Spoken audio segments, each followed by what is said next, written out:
I'm Mike Albu. I'm Director of the Beam Exchange, and it's my privilege to host today's webinar and these four excellent speakers that we've convened to talk about market systems development programming in Nigeria. So I'm going to introduce them all one by one while we wait for other people to join the room. Let me start by introducing Dara Akala, who's the Executive Director of the PIND Foundation. That's the Foundation for Partnership Initiatives in the Niger Delta. And the PIND Foundation works with a range of partners to address systemic causes of poverty and conflict in the Delta. He's joined by his colleague, Precious Agbunu, who is the Market Systems Development Project Manager, and he leads the PIND Foundation's work on using market systems development approach in some of their projects in the Delta.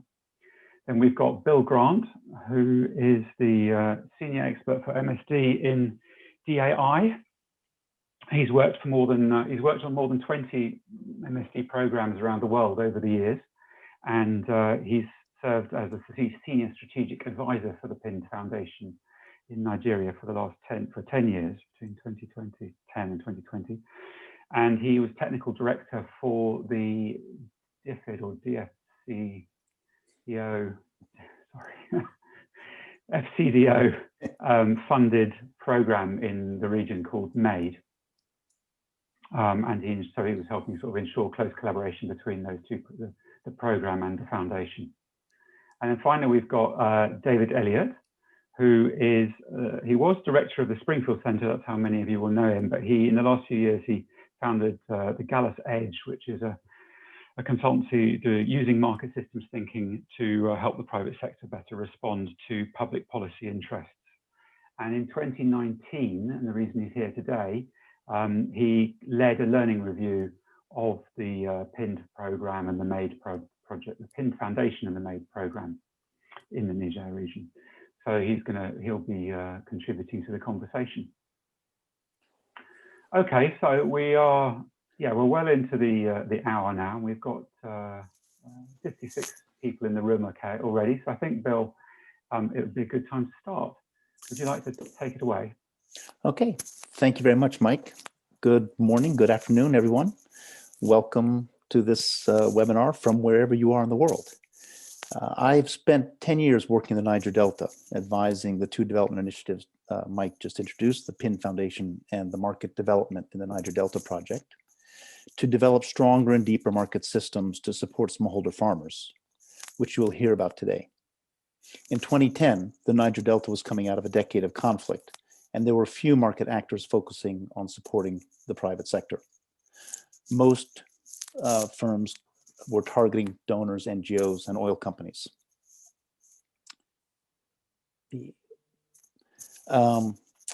This pandemic that we've been suffering through for the past year has led to many unforeseen challenges, causing shocks which have threatened the livelihoods of the 40 million people in the Niger Delta, businesses and farmers alike. As market facilitators, we wanted to see how the systems we've created have been able to adapt to and respond to the shocks in order to continue delivering goods and services needed by smallholder farmers in the region today to stay competitive. This crisis globally has made resilience one of the hottest global topics. How are farmers, businesses, and communities adapting and responding to the shocks brought on by the pandemic to reduce their vulnerability and to continue to be very inclusive? In our analysis, we have seen that having a supporting market system that is able to adapt to the challenges and solve systemic problems is then able to continue to deliver the goods and services needed by the smallholder farmers to make them resilient and able to respond to the crisis. In other words, markets are an integral part of the ecosystem for resilience programming. And well-functioning and adaptive market systems are necessary for ensuring resilience at the individual or household level. The market systems must be able to adapt to and provide support to their members to address a wide range of shocks. Some of the key ones facing agricultural market systems include economic shocks with price volatility for commodities and inputs, changes in exchange rates, etc. Social shocks political instability, civil strife, unrest. Environmental shocks, natural resource degradation, floods, drought, pests, and any range of other natural shocks. And health shocks. Health crises such as Ebola and HIV/AIDS have seriously limited access to labor and caused many other constraints. Though COVID is a health problem, the shocks have been primarily economic and social, due mainly to the government restrictions put in place to prevent the spread of the disease. So how has the system adapted? The next three presentations after this one will explore a number of the characteristics of resilient market systems. These can be categorized into structural and behavioral characteristics, as outlined in a report from DAI in 2018. Some of the structural changes to the system include increasing connectivity, getting more and more market actors into the system, and having them working across broader geographic zones and connecting with more and more firms.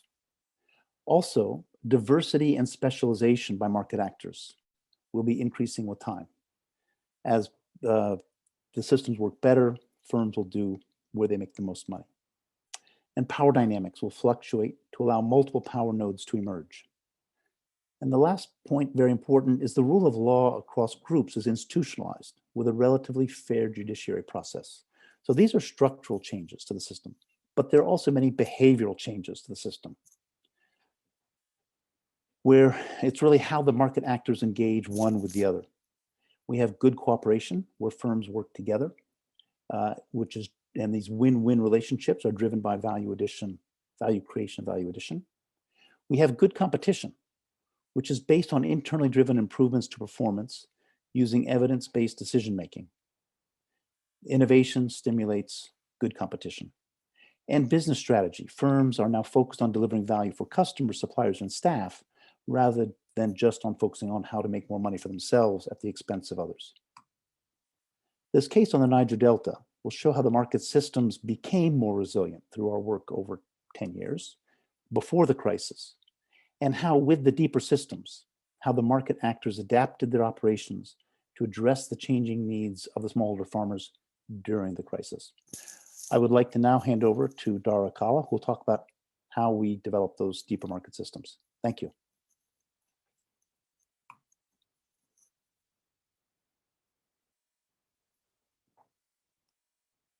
Dara, you're on mute.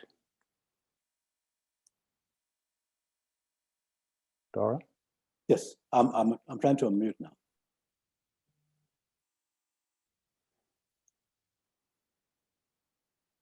Can you stop sharing, Bill? I did. All right. Stop. Okay. I'll be in a second. Am I still on mute?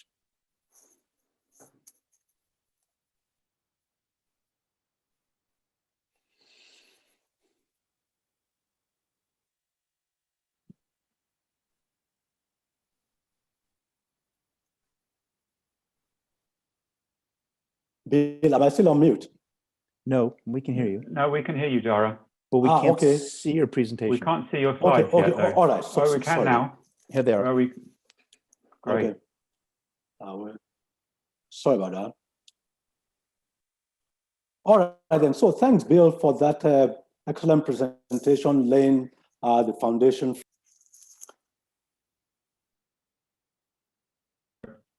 You've gone on mute again, Dara. Okay, I'm back on now. Well, it says the host has muted. Can you hear me? Yes. Yes. Okay, so thanks, Bill, for that firm foundation that you laid for our follow-on presentations. Good morning and good afternoon to all our listeners, depending on where you are joining us from today. My presentation will be focusing on how PIN and maize strengthen the market systems in Nigeria's Niger Delta region.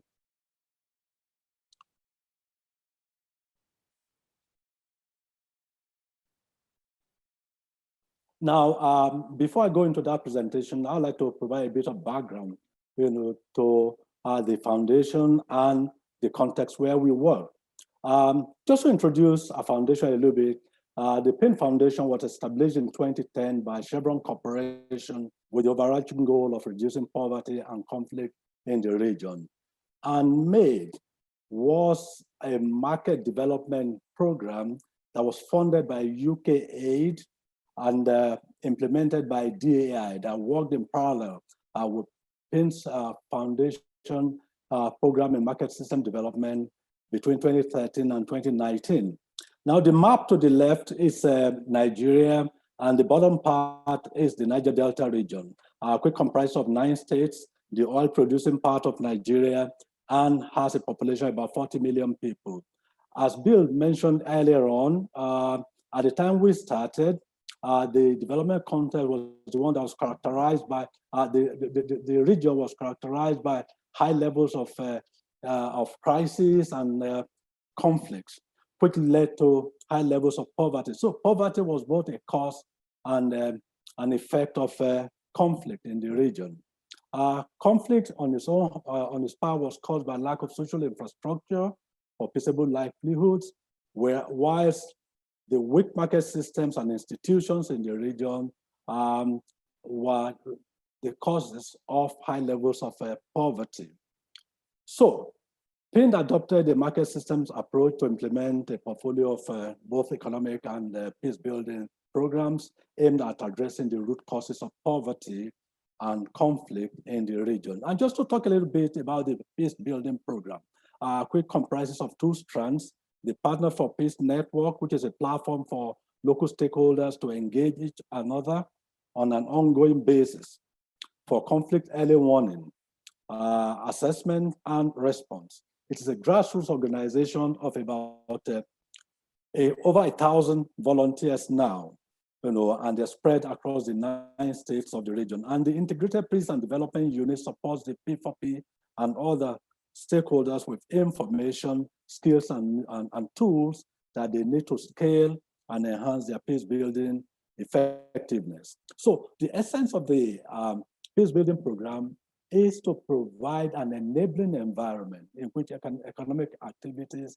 can thrive in the Niger Delta region, and to ensure the sustainability of PIN's programs in the economic development growth strategy is anchored on strengthening the key market systems that the poor depend on for their livelihoods. Now, to the deepening of market systems, what did we do? When we started, this was the beginning of the journey for market systems deepening. As Bill mentioned, the region was just emerging from about 10 years of conflict and crisis. So we had very few lead firms that are selling to farmers and farmers to processors. So this was what we started, and we went to work. We went to work with a number of business service providers by developing value proposition that would attract many more lead firms, many more input firms into the system, and we gradually started expanding the model. Now, this is where we are at the stage 3.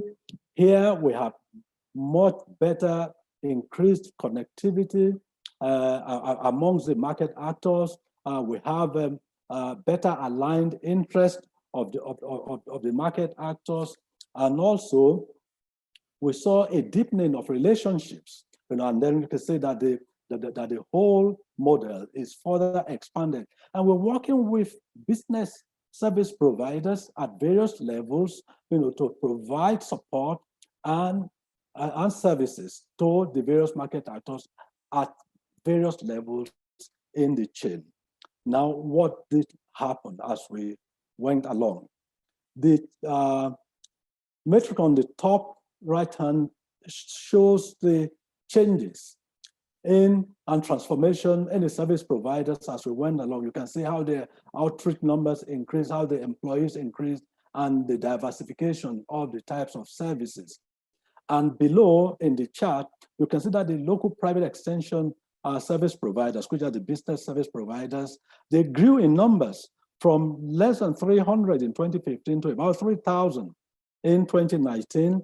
And the outreach grew from about 33,500 to almost 700,000 in 2019. And just to describe the changes that happened as we moved from that weak and shallow market system to a much more resilient one, we saw a change mindset on the service providers because they started now focusing on the farmers. We're targeting the farmers as their market, as opposed to depending on donors to support them to provide services to the farmers, or for government to contract them to provide services to farmers. This was as a result of the training that they received all through the years. Then many more lead firms came into the scene and service providers, and this created competition that led to a lot of innovation as we went along. Then we saw steady increases in linkages between all market actors to reach the smallholders farmers. And finally, on this slide, market actors started influencing government programs and influencing government agencies in how they design and execute programs as we went along. Now, back to the point being made earlier on about structural changes to make a market system resilient. It was talking about the characteristics. What did we find in the case of the Niger Delta region? Increasing connectivity. Local private extension providers now expanded rapidly, working across different geographies, and with over 200% increase in outreach. Now we saw diversity and specialization. Beyond training, they diversified their service offerings to the farmers. On power dynamics, this is very interesting because the master service providers that emerged on the scene, they started interfacing between the farmers and the big input farms, the lead farms, which made transactions to become a lot more efficient, within the system. And then rule of law. This I talked about earlier on. There were informal engagements between the local private extension programs, local private extension service providers, and the central bank and the Small and Medium Enterprise Development Agency of Nigeria in organizing and delivering programs to the market actors in the region. And on behavioral changes that we saw in the system in the Niger Delta region, we saw that a good cooperation was happening between business service providers, the technical service providers, and inputs and technology providers. And this was happening both vertically and horizontally, and driven by value creation and value addition. That was good competition. The system now sees continuous upgrades in products and services. And lastly, business strategy. The local private extension service providers became more entrepreneurial. They knew where to focus in order to make money. So they now focus on delivering value to farmers and SMEs and their businesses. And I'll end this presentation with a quote from one of them, the business service providers, who said to us, "Every problem that my clients have is an opportunity for me to make money providing a solution to the problems." There ends my presentation. Thanks for listening. And I'll pass it on to Precious Agbuno, my colleague, now to speak about the impact of COVID-19 on the market actors, especially the farmers, and how they coped and adapted with the shock. Thank you so much. Over to you, Precious.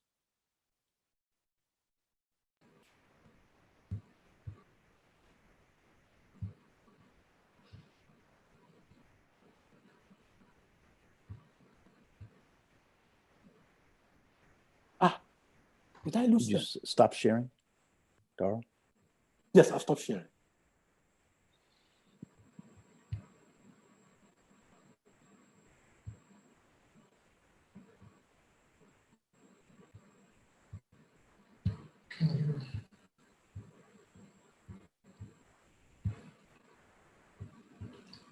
Okay.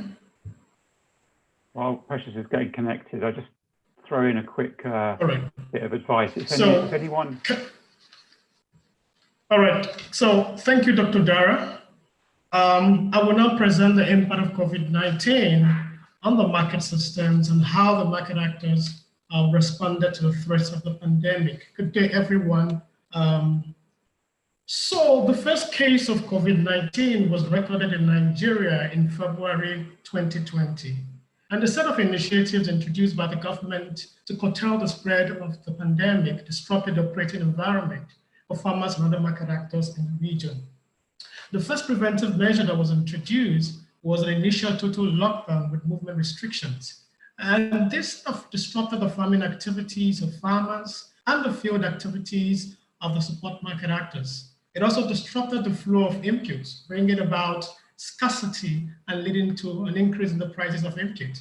It also limited access to market and finance for farmers and support market actors because banks were closed and most of the large buyers were not in operations. People were not moving around, and so they couldn't purchase the basic agricultural goods. So before the lockdown was relaxed, the government introduced waivers to allow agricultural products and market actors in the agricultural space to move around. But it also introduced public gathering limitations. So gatherings were limited to about initially to 50, then down to 20, then to 5. And in some cases, people were not even allowed to gather. And this further disrupted the field demonstrations, the field activities of the support market actors, the service providers, because they couldn't gather enough people for their trainings and demonstration activities. And most times it didn't make economic sense to just train 5 people or 12 people. And so a lot of training programs were canceled. There were other preventive measures that were introduced by the government, including interstate movement restrictions, curfews, and market controls. And all this had varying degrees of impact, negative impact on the activities of market actors, impacting the flow of inputs, increasing transportation costs, limiting the access to labor, and impacting access to market and funding opportunities. So in October 2020, we carried a survey, just a quick survey of about 100 farmers to kind of understand what the impact has been on the market actors. Across the 5 agricultural value chains that we work in, cassava, aquaculture, poultry, cocoa, and palm oil. And the findings were quite interesting. Almost about 84% of the farmers confirmed that they were negatively impacted by the restrictions. In fact, about 74% felt significantly negatively impacted. Access to critical services was seriously impacted. Input was topmost on the list. Access to finance was seriously impacted, and market. And these 3 were the most pressing challenges that farmers face during the restrictions. Information on labor and transportation were also impacted. Farmers' operations were also impacted. In fact, the performance, a lot of farmers complained bitterly. A lot of them experienced decrease in sales due to low demand and inability to increase prices in response to the increase in the cost of inputs. So the cost of operations increased across the sectors due to the increase in the cost of input. And non-profit margin also fell as a result, but not in all the sectors. Some sectors actually witnessed an increase in profit margin. The cassava sector, for example, because of the increased demand for cassava derivative, which helped increase profit margin in that sector within the period. But across board, most of the farmers experienced a decrease in profit margin. And this began to increase after the lockdowns were relaxed. Also, we tried to find out how the farmers try to adapt, try to cope or respond to the challenges. And from our findings showed that about 84% of them deployed different adaptation strategies, mainly working with the service providers to respond to the pandemic. And I'll get to that in subsequent presentation. Our survey also showed that about 53% of the farmers sort of deepened collaboration relationship with the service providers, in particular to address issues around access to information, input, finance, and market. And I will speak a lot more on that too in the subsequent slide. Now, going to the market actors, to the service providers. What you have here kind of lays out the different types of services provided by the market actors, by the service providers in the various sectors. And all this were impacted by the restrictions. But most importantly for the service providers is when we spoke to them, they all said, that the clients were negatively impacted. And sort of this provided an opportunity, for them to adapt the service offerings to address the most pressing challenges that the farmers were facing. It's about input, market, and finance. Because for them, they understand that being able to offer value-added services to farmers will help, secure their own operational survival. So they began to build value proposition, refine the value proposition around linkages to finance, market, and inputs, the most pressing challenges that farmers were facing during the period. But what were some of the response strategies? How did they really respond? What were some of the adaptations that happened? So there were all different types of adaptations in different sectors, taking different forms and shapes. Most importantly was adaptation of services by the support market actors. So there were quite enough adapted services adapted. An example is the deployment of virtual and ICT platforms and phones and social medias to address access to technology and business information, and to organize training programs. The online platforms were also deployed to address the market challenges of farmers, because as at the time the restrictions were introduced, some of the farmers had harvested.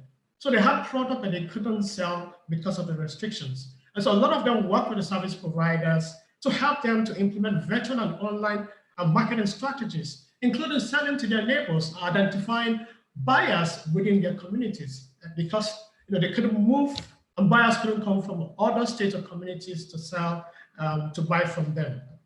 There were also a report of service providers supporting farmers to help them to adopt new storage and processing technologies, as part of their response strategies. An example is in the aquaculture sector.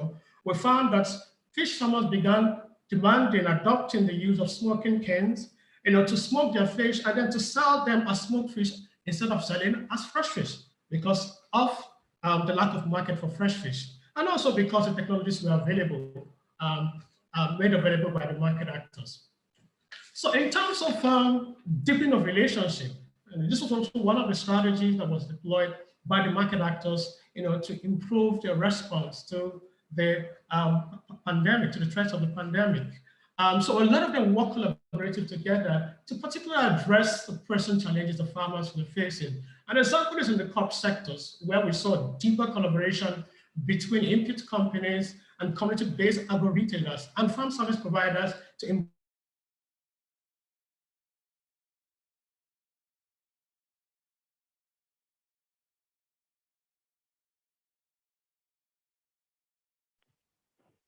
I'm afraid we might have lost Precious there.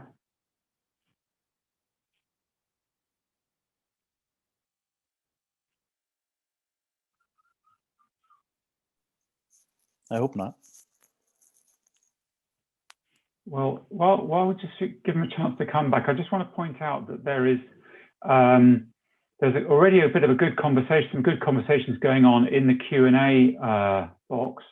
So a number of questions have been placed there. And if you have questions for the speakers to address, please put them there, because some of them have been, well, in fact, all of them have had answers from the speakers already. So we can kind of have a parallel conversation going on there, but we will come back to some of those questions when we get to the, when we finish the presentations, if we can get Precious back on. But we have actually lost him completely now. So why don't we park that aspect? Unfortunately, it was the most interesting part of the presentations in many ways, discussing how exactly actors in Niger Delta adapted to the COVID shocks. But David, would you mind picking up the baton now, as it were, and carrying on with your presentation while we see if we can get Precious back on board? Mike, if you'd like, I can finish Precious's presentation. Oh, okay, Bill. Why don't we do that then? Yes. Yeah. Okay. Yes, I think Precious is trying to get back on now. But Bill, if you can, please just jump and carry on. Yeah. Let me share screen. And then when he comes back, he can take it over from you again. Okay.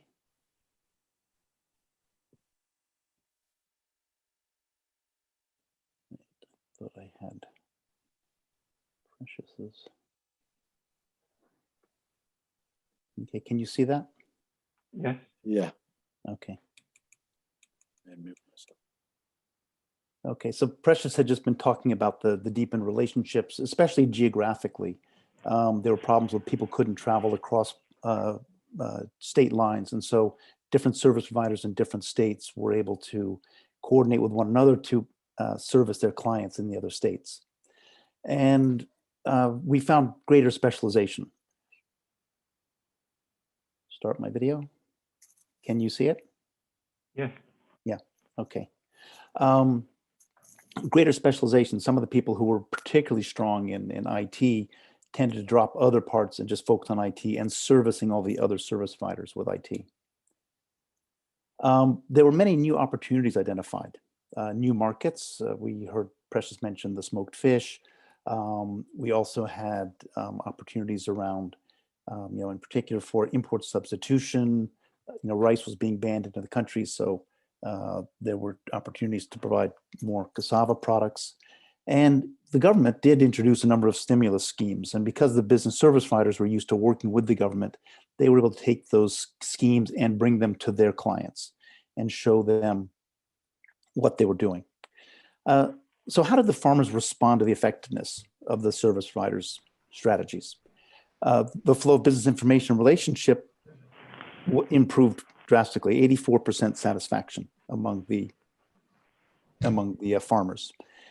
They felt they had the ability now to address the most pressing challenges during the restrictions. And there was an effective response strategy. It evolved over time. Yes, I'm back in. Okay, well then you go and I'll keep running the slides. And you talk, Precious. Precious, you're on mute. Oh, so sorry about that. Okay, so sorry that I had poor internet connection. So I'm back on. It's so the service providers actually utilize a lot of strategies. A lot of them found themselves. Precious, go to the very end, the last bullet. All right. Okay. Yes. So, so in looking at the effectiveness of the response strategy of the service providers, we also sort of try to find out how they feel about their response strategies, and kind of this evolved as the service providers understood the problem. But we also understand that not all the challenges could be addressed because some of them needed the restrictions to be relaxed for those to be addressed, and others because of the weak market, the weak skills among some of the market actors, particularly in the technology provider space. So talking about some of the factors that enable effective adaptation, one of them, what we did as an organization, because PAIN had to facilitate engagement between actors for problem identification and solution development. And this was important and something that we can easily do because PAIN already, when we are used to external shocks, considering the context of the region.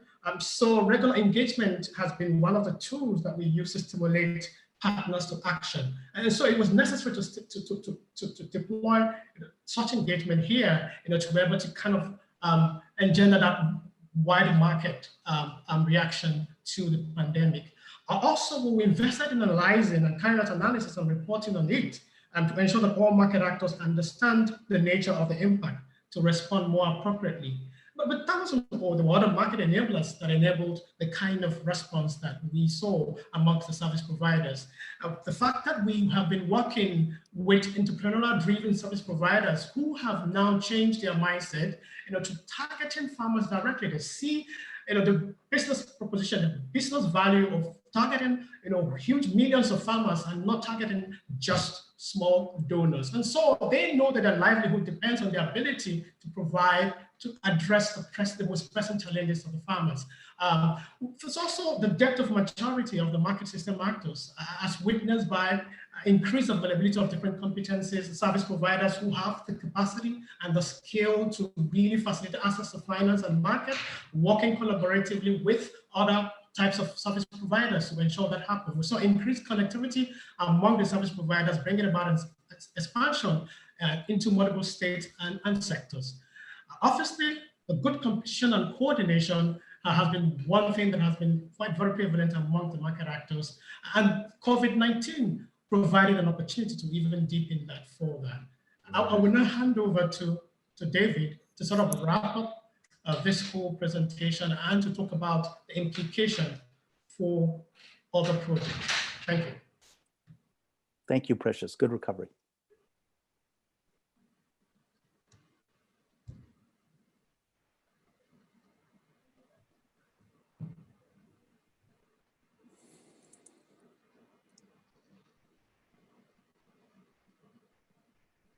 Hi guys, sorry, just bear with me a second while I try and share the right screen.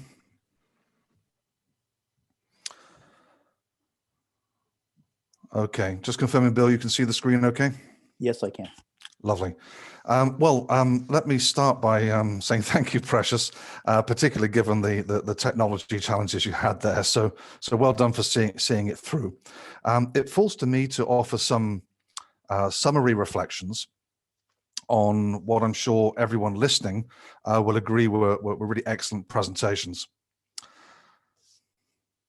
Market systems development and resilience, two concepts. Distinct but arguably interdependent. The idea that enhanced market systems themselves can enhance the resilience of those affected by them. I want to draw on the pinned experience to look at what characteristics of market systems development might have enabled greater resilience in this particular context. Firstly, competition and innovation, and starting with the nature of competition, moving from spot to relationship-based trading. Products being bundled into a package of value-added information and advisory services. Models delivered through a network of agents operating in and from local communities. A sense of interdependency and joint responsibility. De-risking through pooling and sharing. A sharp contrast from previous approaches of disengaging and exploiting risk as enhanced opportunity. Secondly, adaptation. Precious gave the example of how community-level kilns, kiln smoking technologies, were opened to and utilized by fish farmers who are now able to preserve and perhaps even add to the value of their fish, which otherwise would have been severely eroded and or appropriated. Trust and choice, a second set of characteristics that I think has helped farmers improve their resilience. Building from the changing nature of competition, being more embedded within and across communities has arguably helped to build trust. Trust that comes from a growing sense of interdependency and fairness. Trust that is arguably a critical foundation to people working together effectively during times of crisis. Choice also matters and is related to trust. Without choice, you move back from interdependency toward dependency, and with that, the risk of undermining trust and reverting to more extractive and exploitative responses. Connectivity and cooperation. Building from the platform of trust and choice comes this third set of characteristics. Connectivity in terms of the network of agents, servicing multiple communities and selling for multiple lead firms. The depth and breadth of vertical networks in value chain speak was arguably critical to enabling more and better communication flows up and down the various supply chains. This improved the flow of two-way information, facilitated better cooperation on issues of planning and decision-making, as well as advocacy and engagement between market actors and with government authorities. Finally, confidence and leadership. This set of characteristics being rooted in the notion of the private sector now leading sector transformation, rather than expecting someone else to, government and or donors. And this shift has given the private sector a growing sense of confidence in and of itself to solve problems and to offer leadership in respect of engaging and advocating between itself and towards government. It knows what it wants, it knows what it needs, and it's not scared to say it. So what characteristics of a market system have enabled greater resilience of smallholder farmers in the Niger Delta dealing with the impacts of COVID-19? Well, arguably things like competition, innovation, trust, choice, connectivity, cooperation, and leadership all seem to have played a significant role. Moving on, I wanted to also reflect on the implications of this to other programs, also working under the veil of the pandemic. Dara presented the 3 stages of market development in the Niger Delta, from very shallow to more enhanced market systems over time. And with this is the the argument and notion of increasing market resilience. And I guess most of you listening are working with programs that lie somewhere on this spectrum, somewhere on this journey of market systems development. And the COVID-19 or another crisis, another time hits, what then? What do you do? Well, I guess you have two choices. First choice is stick with strategy, but accept that tactics might need to change in response to the rapid onset of the crisis. But using your assets, your skills, your partners, your networks, your resources, your convening powers to respond to a different kind of problem. Yes, this might inhibit your moving at least as quickly from step 2 to step 3 in the example shown. And the fallout from the crisis might also knock you back, knock your plans back a little bit too. Partners may fail, priorities might change, but you're still looking and working to develop the market system because you know that there's always crises, and crises always impact more on the poor. And you know that more developed market systems build the kind of resilience, or can do, to better manage and mitigate the impact of crises.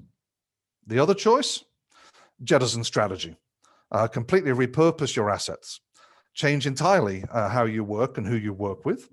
And in doing so, risk distorting those same market systems until now you purported to be supporting. And with that, undermining market system quality and its ability to help the poor cope with future crises. And when expressed, I guess, in these terms, it's not much of a choice, really, is it? Thank you for listening. Mike, I think it's over to you. Thank you, David. Yes, excellent presentation.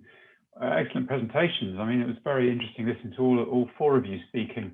Before I say anything else, I just want to point out that we have the Q&A box at the bottom right, and there's already quite a few interesting questions there, and this is your chance to add to the list, and I will try and go through them all as much as possible in the time we have remaining, which is about 15 minutes. But thanks again, David. I thought that last point was really crystal clear in a way, and throws down the gauntlet, if you like, to those of us who are struggling, although with how to respond to this crisis and future crises. So to go back to this question, this theme of resilience and what it means, I want to start, if you don't mind, Bill, I'm going to go back to you, and perhaps, and hopefully you can add to what David has just said here. The question we had first of all, we had some questions in earlier from people who registered for the webinar. So we had a question from Elsa Mapilele from USAID in Mozambique, and it's very similar to the question that Misan just posted a few minutes ago in the Q&A box. How do you build resilience into the MSD approach? In other words, Misan said it would be nice to throw more light on resilience as an ongoing behavior from a market systems perspective. So I think that's kind of asking the same question. Bill, would you like to have a pop at addressing that? Sure. I think that by its very nature, when the market systems deepen and you address those both structural and behavioral challenges, which are the characteristics of an effectively functioning market system, you generate more resilience, both at the sector level, but also resilience in terms of the ability to service their farmers. It's this changing attitude of thinking, who are my clients and what do I need to do to help them? Because if I don't help them, I will not make more money. And if I don't help them, then I have to change my whole strategy. So I think they're symbiotic, in that as you build the deeper market system, you get better relationships, they're better able to work together and to respond to a range of challenges that are brought on by these shocks that we talked about, and will provide greater resilience to the smallholder farmers. So you have both a resilient market system, which adds resilience to the smallholder farmers. Thanks. Mike, you're on mute. Thanks, Bill. That's very helpful. Let's see if we can get to something quite tangible here. So Andrew Seaward asked a question just now, and maybe Precious, you could respond to this. It's in the chat, in the Q&A box. But have you found certain specific types of service providers being better able to adapt more quickly than others. He says he noticed from the table that the input suppliers seem less able than the BDS providers. What are the specific characteristics that adaptive firms showed? You know, the size, the sector they're in, some other factor that seem to predict whether people could be more adaptive?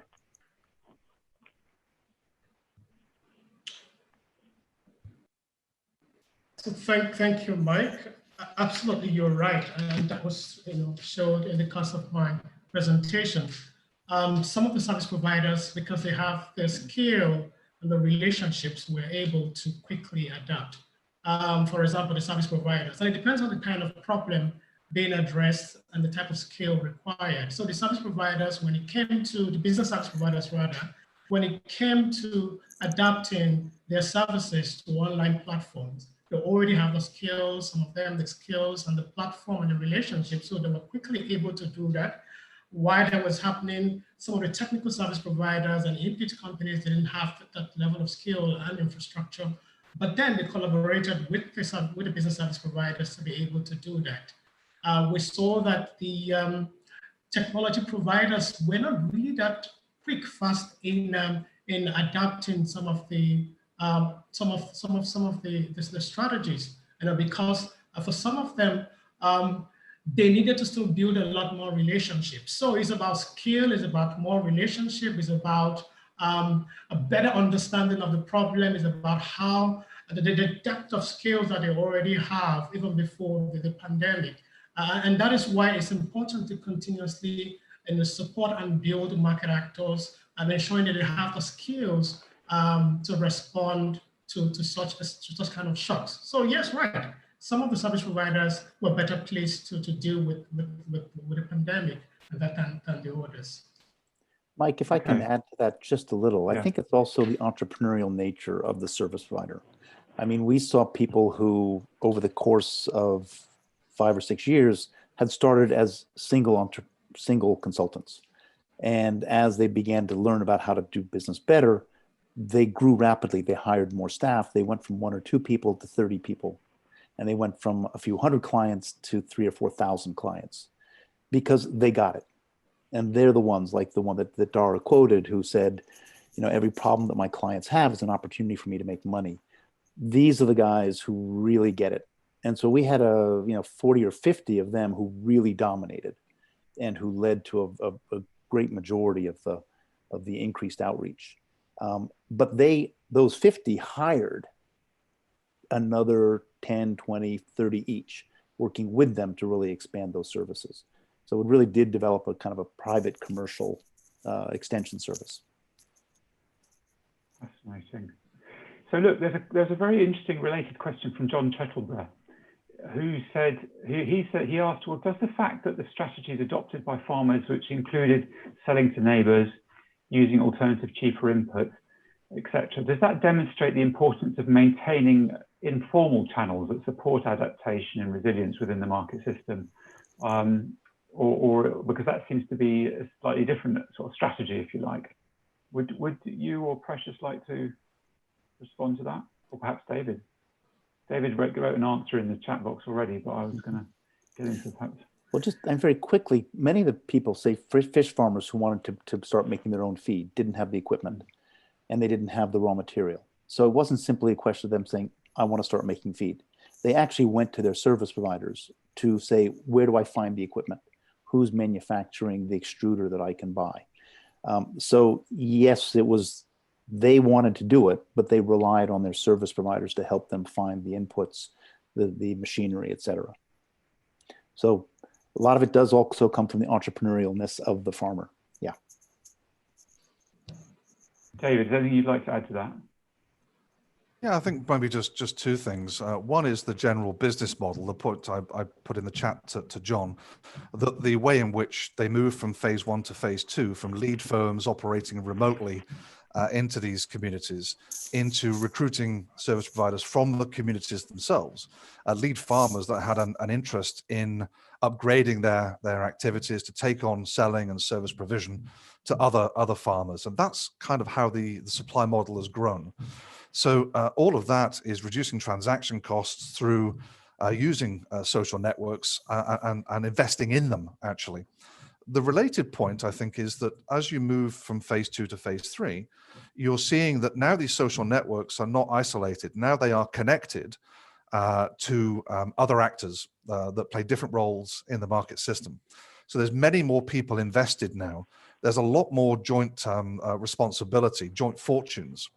And strategically, there's a lot more people that have moved from just seeing it as an opportunity to dump product and sell quick and get out even quicker into those whose futures and the investments they've made are enduring and will last. And therefore, it changes the dynamic from just going in, selling something and getting out into we're invested, we're staying there. How do we make this now work? How do we respond?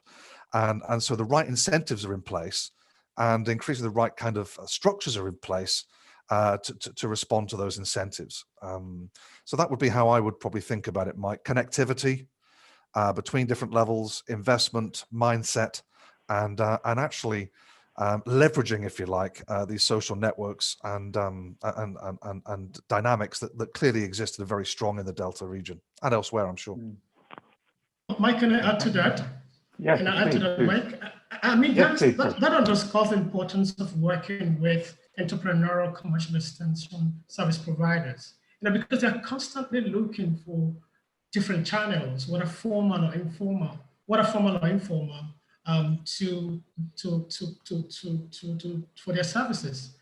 So what you find actually is that the service providers are constantly looking for opportunities, constantly looking for leverage point, whether it's formal, working with informal channels, and also developing new channels to be able to serve farmers much more effectively. So obviously, yes, informal channels are important. In a market system project, you don't discount them, right? You can leverage them to reach farmers. And that's what we're seeing, play out in the market system in the Niger Delta. Okay, thank you, Precious. A couple of people have asked questions about the use of ICT tools, digital tools and services, and whether they were a factor, or what advice you might give about how those were used effectively in this context. Edinburgh David and someone called MW both asked us similar sort of questions about ICT, digital tools and services, okay, and whether they were adopted. All right, thanks, Mike. So we found that the business service providers were quick to adapt the use of ICT tools, online and virtual platforms for their training. So it was a training programs and advisory programs that were quickly migrated to online tools. Of course, the demonstration to farmers and all those in the rural areas who do not have access to phones, that was quite effective for the business service providers. They used that to carry their trainings. In fact, some of them utilize online tools to carry out training, for the Central Bank of Nigeria COVID-related loan scheme to qualify farmers to be able to access that loan. So it was quite effective. For the rural farmers, particularly working with the input companies and community level agro-retailers and farm service providers, it was the connection, utilization of those structures, the local retail service providers and the farm service providers working with community leaders and lead farmers to carry out demonstrations and train farmers in the communities. So that was what happened. So yes, the online tools were more effectively utilized by business service providers. So it was quite effective. Okay. Well, look, thanks, Precious. So we've got just a very few minutes left. I wanted to broaden the conversation out a little bit to more strategic issues, perhaps. Dara, one of them, I had a question from, again, in the advanced questions to this webinar from David Rogers at USAID.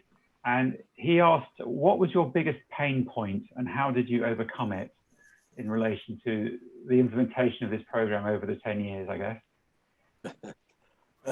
Thanks, Mike. I think that's a very interesting question. There are several pain points, but to talk about the biggest one, I would say that is the slow takeoff of the program because we were lacking traction.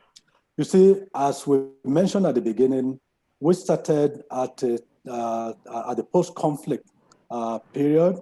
The region was just coming out from about 10 years of conflict, and there were a lot of oil companies in the region and development programs that were throwing money at the problem. So there was already in place and in trend the direct interventionist approach, right? So when we came and we're talking about market systems and the facilitative approach, this was novel to them, and then it was even strange to many of them. So because they're used to receiving things, free of charge. So it was difficult to gain traction with several market actors. We couldn't convince them easily to participate in the program. Many were very, very doubtful. Some were resistant, and a few were outright, very cynical about the whole thing. So that was the thing we were faced with. It was an issue of competing development approaches. We are practicing a more sustainable market systems facilitative approach, and several were carrying out the direct interventional approach, which was distorting, the market for us. How did we overcome this? With patience, consistency in our messaging, and then staying true to our approach, because we could have been tempted, because if things were going slow, to throw a lot more money at the thing, abandon our strategy, and follow the general trend. But no, staying true to our approach. With time, people started listening to us, and by the time we were successful in bringing on board the innovators, and early adopters into the program, then this began to demonstrate to others that, hey, what we thought would not work is actually working, and can be beneficial in the end. So this attracted many more to join, and that's why we were able to build, a much stronger and a resilient market system in the region. So that's how we overcame that pain point. Great, many thanks, Dara. I'm afraid we've almost run out of time, so I just wanted to give one last chance to any of the speakers who, if there was a question that you've seen that you could address very quickly, whether you would just try and jump in and give a quick answer to the last question. Is there any particular question that you'd like to pick up on? I wouldn't mind just saying one thing quickly, Mike. There's a number of questions about market systems and resilience, and where do they start and end, and is it just a new way of looking at old things? I just have one thing to say. I think there's strong conceptual and definitional convergence between resilience and market systems development. They both concern the capability of market systems, functions, rules, players doing them, to respond to shocks and stresses. Market development has exactly the same kind of definition: the ability to ensure people can live their lives and earn their livelihoods going forward. And that means dealing with risks, dealing with shocks. I think the issue lies in what donors are prepared to pay for in terms of the kind of market system capacity that programs are allowed to build. And Kristen O'Planek has put a good written response to this, where she makes a distinction between focused on risks, mitigating risks, versus pursuing profit. And a lot of donors' incentives are about this profit motivation and looking forward. And the kind of sunken investments you might need to make to build institutional capacity to deal with risks do not necessarily yield the same kind of indicators and the same kind of returns that donors are looking for. And what I think, and I really encourage people to look at with PIND, is that they as a program do have explicitly an objective around peace building. And it's that work that they've done on peace building, which doesn't result necessarily directly in profits and directly in returns to labor, etc., but which is intimately and integrally related to people being able to do that, how they manage risks, how they reduce conflict, all of which sets the foundation and platform for people to build the kind of market systems and earn the kind of income they're looking for. And that's because PIND was explicitly allowed to invest in that and to see that as an objective in its own right. So there's conceptual convergence. I don't think there's much to learn from there. It's how it's applied and what donors are prepared to pay for, and what projects open their eyes to look at as opportunities looking forward, but also opportunities to mitigate against going backwards. Thanks. Well, thank you. That was a really great way to wrap up this conversation. And I will just take a moment to highlight, of course, the learning review, which you wrote, David, which is available on the Beam Exchange. And there's a link to it in the Q&A chat box now, but also there'll be a link to it in the email that we send around to everybody who's here today, along with a link for the recording of this webinar if you want to listen to it again or you want to share it with any of your colleagues. So can I just take the last chance then to thank the speakers for a really rich set of presentations about what is obviously an extremely valuable program that has done great work in a very difficult region over longer than a decade now.